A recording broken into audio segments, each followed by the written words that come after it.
Hi guys, Nagaraj here. Welcome back to my channel. If you are new for this channel, please do subscribe. Hi guys, welcome back to another video. So this video will talk about how to take the screenshot in Java or Selenium WebDriver. This is very important topics when you are working with the Selenium framework. So especially in automations, when you navigate to the page, we need to take the screenshot of that for the confirmation purpose. In this video, I have made it 3 sections. We'll cover all 3 sections in this video.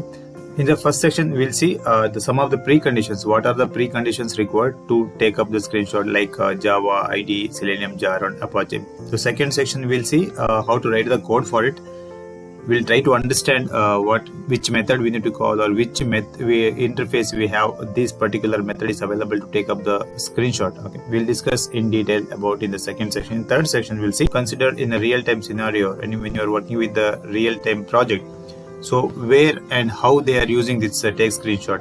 Especially most of the company, ideally they use they take this for the fail cases. Whenever the fail occurs while during the execution, so that time only they will take up the screenshot and save it and they will attach in the report. So that also we'll discuss in the third section. So we'll see now one by one. So in order to work with take screenshot, the prerequisites we need particularly Java. Anyhow, we need to require Java and IDE. Maybe we can use the IntelliJ or Eclipse, whichever you are using, that you can install. And Selenium especially it is required. And in addition to this Java, IDE, Selenium Jar, we need some Apache Jar as well, because as we are communicating with the files. Let me go and open the Eclipse now.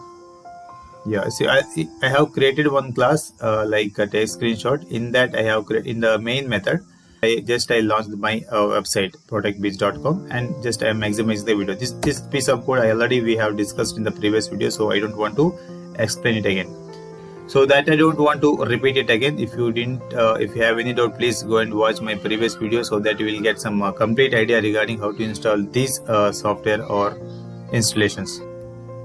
In this video, particularly installations, let me go and let me explain you about Apache Py, how to install this Apache Py in your machine. So let me open one browser. So just type for the Apache. Let me type Apache Py and download. Just enter this and it will navigate to the py.apache.org. Just click on this.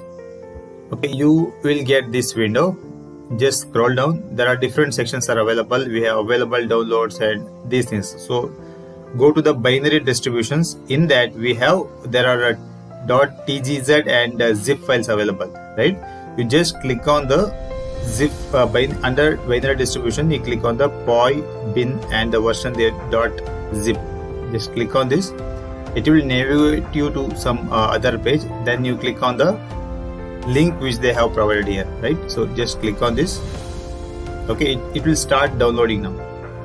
That you can see here. See, it is started downloading this page. Okay, it is started downloading. Once it is downloaded, go to that respective page. Yeah, this one already I have downloaded, so I don't want to download again. So once it is downloaded, right? So just go to the Eclipse. Just right click on this. Go to the build path. Config build path, because I have already added, but still the process is like you need to, under the libraries tab, we need to click on add external jar. You just get inside that particular and you don't copy all this and open. It will go into add, and again inside we have some of the jars. You copy all this, and again you copy all the jars and open. And once you open this, right, it will go and save here. So already I have copied, that's why I don't want to click on apply now. So once everything is done, click on apply and OK. So that downloaded things we can able to see here. See, under the Selenium already have previously I have downloaded, and these py files already just now I have extracted from the external library. Now hope you understand like how to download the jar, how to download the Apache jar file for the screenshot things. Now we'll go to the second section. That is like we need to write some snippet for the take screenshot. How to do that? We have one particular method to get screenshot as. So suppose if you use driver dot, so we don't have such method is available. It is available under the take screenshot. we need to do some casting operations here. So let me write the one interface like take screenshot. Okay, this is the interface. So we need to cast it for the driver because the get screenshot method is available under the take screenshot interface. So I need to now just import. So just dot get screenshot. Now we have that method. Okay, I need to use one more bracket dot. We get some get screenshot here. See, we can able to see get screenshot method is available. See, if you use directly driver dot get screenshot is not available. That's why we are casting into the take screen to the driver, the web driver. Now we can able to see the get screenshot as. So actually get screenshot is the interface. Here we have get screenshot as method is available. So that's why we are cast, because as we need the report in the web driver, once you are logging to the applications, we need those things, right? That's why we are doing the casting operation. So now we can able to access get screenshot method. So here we need to pass as a file type. So file type will be, you can pass output type dot. Let me use the file type now. Okay. So this is not required anyhow. We are passing the file here, right? This is one. This one set is done. Now what it exactly does? Output file is again it is the interface. Here we are passing the parameter as the. We need to take the screenshot in the file format. So what exactly it does? It will take the screenshot and it will put it in a temporary memory. Then once the JVM exists, right, it will be destroyed. So that is left to user whether we need to save this file or not. Okay, so as we require this file into the for our future reference, or we need to attach this file into the report or somewhere. So I will save this file. So that's the, let me create an object for source file equal to this one. I have saved it. I can import it by java.io package. Okay, now we got the source file. Let me minimize this one. Now we got the source file where it taken the file. Now left to user, like whether we need to copy this file or not. Yes, I need to copy this file. That's why file utils dot copy files. Okay, here it takes two parameters, source file and a destination file. This file unit coming from the Apache file unit, it taken from the Apache. Okay, so it takes the two parameter, one for source file. Let me copy the same and paste it here. Source file. Now we need a destination file. Here we need to pass the path where we need to save this file. Okay, and for that we need to create an object for it. Let me create object, new file object you need to create. Here we need to pass a parameter, means the path we need to pass it over here where we need to save the file. So here let me go to the C folder or C drive, or let me go to the same path only. Let me create one download folder here. Let me create a download folder. So let me save all the things in download. Okay, I have created downloads folder. Finish. I can able to see here. So let me take this path. Let me go to this particular path.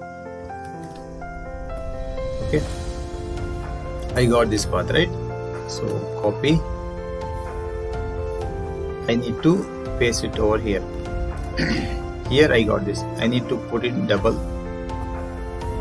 backward slash in our. Okay, now we got this. Now the file we want in terms of .png. This is the file format I have saved here.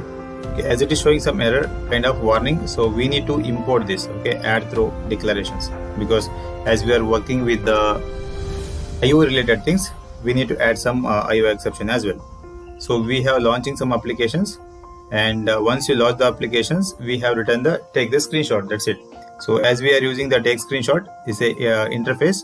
So in the interview, they'll ask like what is screenshot here, what is get screenshot as, where this method is available, what is out type dot file, what is this, and also they will ask about the file units comes from which package. So these questions they will ask, you should be able to answer this.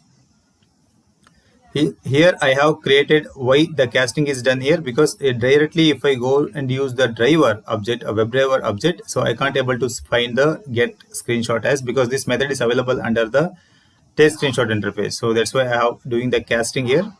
Then I'm using those method.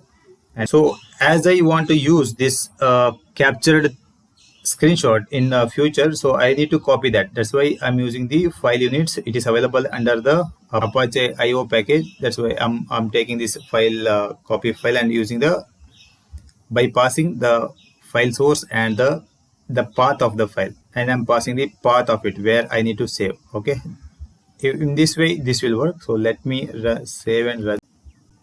Yeah, let me run this program. As expected, it will launch the Chrome browser with the URL ProTechBeach.com. Then it will maximize the window. Then it will take the screenshot. Okay, just I give run. It started launching the Chrome driver.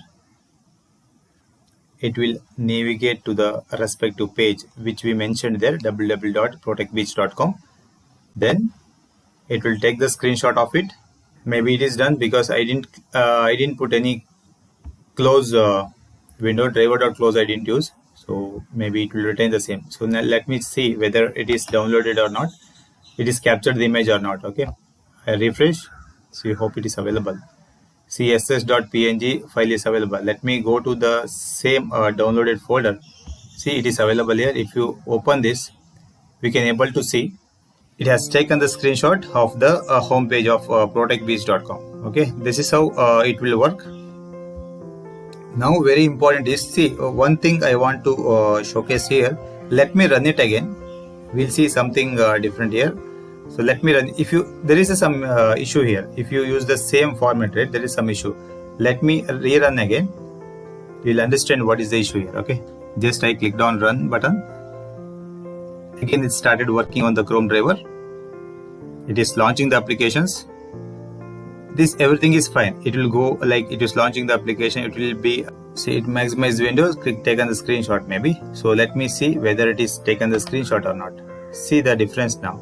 If I refresh this page, see, I can't able to see the updated one. So as usual, actually it has taken the screenshot, but it is overridden with the existing ss.png. This is not correct way to approach, because I want to get the new file, right? To be after in every execution, this should be generated new file. So this is the drawback actually. So how to overcome these things that we discussed, right? The last things will be the how to use in the real-time scenario. As I mentioned earlier, right? So in the real-time project, real-time scenario, we won't use something like we are launching the browser. Simply we won't keep the file something like this. So usually we put it in the try catch block. Whenever the fail scenario will comes under, then only it will take the screenshot. Otherwise it won't take any screenshot. So how we can do that? So we can use try catch block concept. Let me use catch exception. Let me generalize this exception E in this block. Usually we will use this try catch block. Under the catch block, we'll use this code snippet. Finally, if any error comes in the try block, it will go to the exception, it will take the screenshot, and finally it will be throw some exception for me. It is launching the application with the defined page. Now let me use like int, let me delete this file. Okay, so assuming like no file is available, let me refresh and check. No file is available. Okay, so let me use some code here. Int I equal to some small piece of code, because here see int I equal to 1 plus 1, there is no exception available, right? That time it won't take any screenshot. That's what my intentions. Let me run this program. It should not take any screenshot if everything works well. If there is no what I mean to say, if there is no exception in your script, it should not take any screenshot, because if you simply keep on take the screenshot, there are two issues we'll face. One, for the memory consumptions will be more, definitely, because it is because as you are using in the real time, there are 1000 script you are executing. Then each script will navigate to maybe 10 to 20 pages. If it is while navigating, it will take 20 pages per script per test cases, the screenshot will be huge, right? So that's why, and again it will impact for the performance as well. That's why they are not usually in the real time, they won't take the screenshot for every page. Usually they take the screenshot for the failure cases, because for analysis it is very easy. By seeing the screenshot itself, we will understand what went wrong. Okay, in this case you should not take the screenshot. Execution is done. Let me refresh the page. See, it is not taken any screenshot. Now if I use I by 0, so there is some exceptions here because I am dividing something number by 0. Now the exception will occur. Now if I run this program, definitely it will launch the program. Then in the try block, it will try to execute this one. Some exceptions will occur here. Once the exception occurs, definitely it will go to the catch block. Then it will take the screenshot of it and it will throw the exceptions. Okay, that's what our intent is. That's why for every time in the real-time scenario, we know that some of the code, we may think like some exceptions will come in the runtime. So that we'll put it in the try block, and catch block will use the take screenshot code, will add it over there. Okay, now the execution is done. So we'll see whether it has taken the screenshot or not. Let me refresh the page. Yeah, it has taken the screenshot, and if you go and check here, you can able to see. Yes, you can able to see the screenshot. Now again the issue, as already I mentioned, right? So it is always keep on overlapping the existing thing only, right? So how to overcome that? So we can overcome by passing this with the some of the date. We can every minute or second we can add, so that this will be unique file will be generated. Let me add the date format here. Colon, yeah, date. Here I will add the date or execution date and time, so that date and time will be keep on change, right? That's why the unique new file will be get generated. How to do that? So for that, let me minimize this one. So I need to add. So for that I need to use date time formatter. Let me add somewhere here date time formatter. Let me add a object of it, datetime format dot of patterns. Okay, the which patterns you want, that we need to add it here. I want it like year underscore or hyphen. Let me use hyphen, and month I want, and also I want date, and also I want hour, also I want in the minute and second. This is the format I want actually. Okay, this format I have written. Then what else you want? Because we want like current date I want. So local date time, local date, because local date time created. So we need to pass dot now. So current date I want. So exact when you are executing that particular date and time or second I want. So this is, we need to declare a date formatter and a current date. So right now what is the date is available, that you should pass it over there. Here what I do, as I have the formatter here, right? So DTF date time formatter. Let me take this down so that you can able to see in the single okay, you can able to see here, right? DTF, so I can't, which format you want, DTF dot format. So which format I want, in the current date format I want. So this we can add it over here. Formatter will be the current date time format. Now if I run, you able to see the file name with. So let me run this program. Let me expand and run. So actually we have this one, right? See now, if I run this program, what will happen? It launch the browser, expand the browser window. Finally, it will take the screenshot and it will put it into the path which we defined. Let me refresh this page. see the file is generated with the date and time. So let me go back to this and you will see here the file is generated with the date and time.